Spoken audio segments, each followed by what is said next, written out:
Okay, so now we turn on consolidation.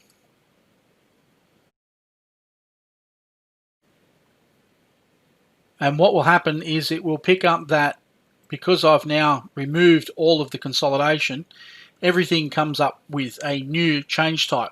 So this is our consolidation interface for changes that are collected through the process of you modeling. So in this case, because I've replaced everything, everything's now come in new. So it's all going to get new marks, and the whole process is going to be completely changed. And you can see under the status, no drawings have been issued, and the comp mark is missing because it's been cleaned out.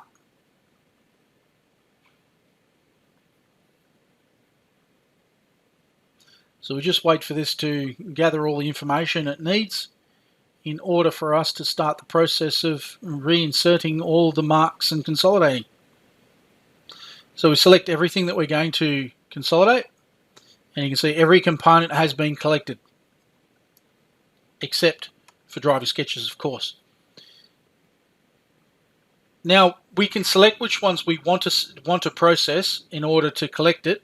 In this case, I've selected everything because I want it all to come back in. So I'm going to process the selected items.